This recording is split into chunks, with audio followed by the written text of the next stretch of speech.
Hello दोस्तों। आज मैं आपको दिखाती हूँ कि गांव में एक औरत की लाइफ कैसी होती है, कैसे वो सुबह सुबह उठती है, कैसे क्या काम करती है, सब चीज़ें करती है। तो देखिए गाइस, मैं यहाँ पे सुबह सुबह उठती हूँ, सबसे पहले अपना गर्म पानी करती हूँ। हमारे घर में सब लोग सुबह सुबह उठ के गर्म पानी पीना पसंद करते हैं और सर्दियों में तो ये एक बहुत अच्छा तरीका है वेट लॉस करने का। उसके बाद में मैं अपनी चाय चढ़ाती हूँ।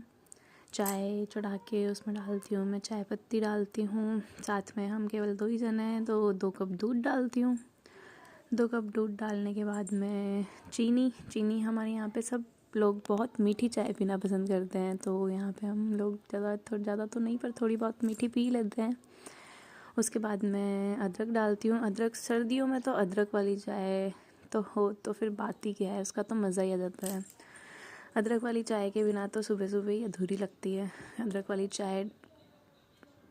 उसके बाद में मैं जाती हूँ, सुबह सुबह भी हमारे नल भी आ जाते हैं। सुबह 6 बजे हमारे चंबल वाला नल आ जाता है पानी भरने के लिए।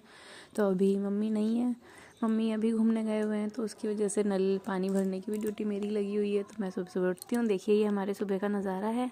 हमारे घर से ही हमारे पहाड़ियाँ दिख जाती है गाँव की आराम से।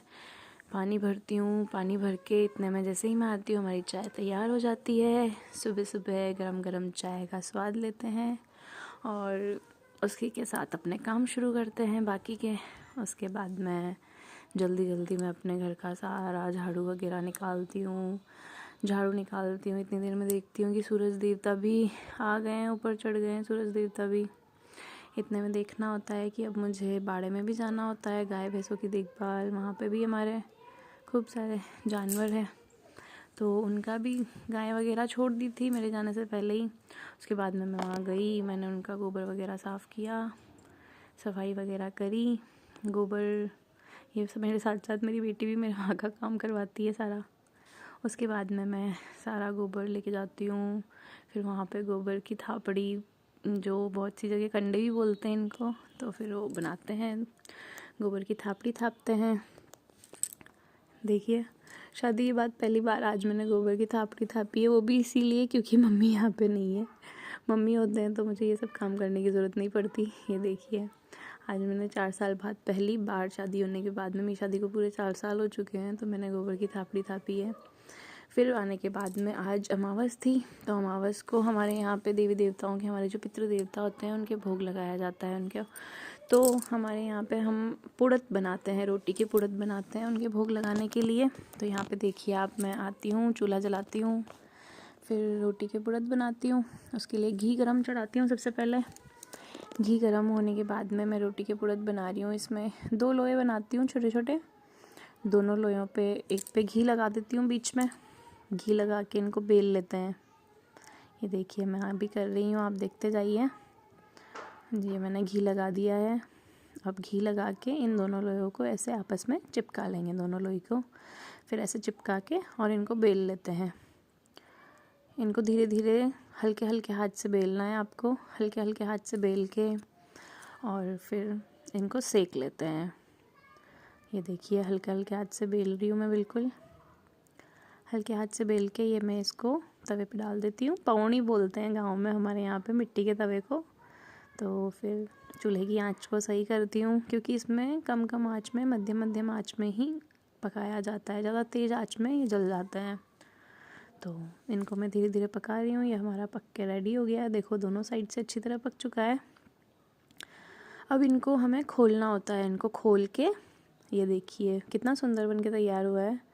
तो इनको खोल के और इनके बीच में अच्छे से घी लगाया जाता है, क्योंकि देवी देवताओं के धूप लगानी होती है, तो घी शक्कर डाली जाती है इसके अंदर। और फिर इसमें घी शक्कर डाल के हमारे पितृ देवी देवताओं की धूप लगाई जाती है, क्योंकि अमावस का दिन होता है। तो अमावस के दिन हमारे यहाँ पे ऐसे धूप लगाई जाती है। आप भी कमेंट करें ज़रूर कि आपके यहाँ पे किस तरीके से लगाई जाती है। इतने में फिर देखती हूँ मैं कि हमारे यहाँ पे, मेरे यहाँ पे कंडे ख़त्म हो चुके थे, क्योंकि धूप में तो जागता चाहिए होते हैं। वो जो कंडों वाली होती है उसी पे ही धूप दी जाती है, कंडों वाली आग पे ही धूप दी जाती है। तो मैं जाती हूँ बाड़े में, देखती हूँ मैं, जैसे ये वाला कंडा होता है उठाती हूँ वहाँ से, तो देखती हूँ ये तो गीला है। तो फिर मुझे वापस इसको छोड़ना पड़ता है, क्योंकि मैं लेके नहीं आती, हमेशा मम्मी लाते हैं। तो फिर मैं यहाँ देखती हूँ, फिर इसमें ये जो सूखे वाले कंडे रखे होते हैं, यहाँ से कंडे निकालती हूँ। फिर मैं 2-3 कंडे लेके आती हूँ घर पे। वहाँ से बाड़े में से। ये सब काम हमेशा मम्मी करते हैं, इसलिए आज मुझे करना पड़ रहा है। कोई बात नहीं, फिर मैं आती हूँ चूल्हे के पास में रखती हूँ इनको, एक कंडे को फोड़ती हूँ, फोड़ के मैं चूल्हे में डाल देती हूँ इन्हें, ताकि इनकी आराम से धीरे धीरे जागता होते रहे। हमारे यहाँ पे जो ऐसे धूप लगाते हैं उनको ऐसे जागता बोलते हैं, मतलब जो कंडे जल के रेडी हो जाते हैं तो उनको जागता बोलते हैं। आपके यहाँ पे क्या बोलते हैं ये आप लोग भी प्लीज़ कमेंट करके बताएं। तो यहाँ पे जागता हो रहा है। इतनी देर में आज हम लोग बना रहे हैं धनिया की चटनी, और वो भी सिलबट्टे वाली। तो इसके पापा बोलते हैं कि चलो चटनी बना दो, दही चटनी खाएंगे आज। तो हम लोग चटनी बना रहे हैं यहाँ पे। तो धनिया मैं बाड़े से ही ले आई थी, मिर्ची पीसी मैंने। सबसे पहले मिर्ची को मैंने बिल्कुल दरदरा पीस के बिल्कुल बारीक पीसा। सिलबट्टे पे बटी हुई चटनी का टेस्ट ही अलग होता है दोस्तों, आप लोग भी एक बार ज़रूर ट्राई करना। मिक्सी में पिसी हुई चटनी का और सिलबट्टे पे पिसी हुई चटनी का बिल्कुल टेस्ट अलग होता है, बहुत अच्छी लगती है। इसमें मैंने अब थोड़ी सी लहसुन की कलियाँ और इमली डाली है, इमली से टेस्ट बहुत अच्छा आता है। उसके बाद में मैंने एक हरा टमाटर और हरा धनिया डाला है यहाँ पे। उसके बाद में मैंने नमक डाला है। ये देखिए दोस्तों, इसके बाद में मैं इसे पीसे जा रही हूँ जब तक कि ये पूरा अच्छे से बिल्कुल बारीक पिस के तैयार नहीं हो जाता। मैं इसे बिल्कुल बारीक महीन पीस लेती हूँ, इतने में हमारी चटनी भी रेडी हो जाती है। और ये देखिए मक्के की रोटी, लूनिया वाला घी, छाछ से निकला हुआ बिलोने वाला चटनी और दही, ये हमारी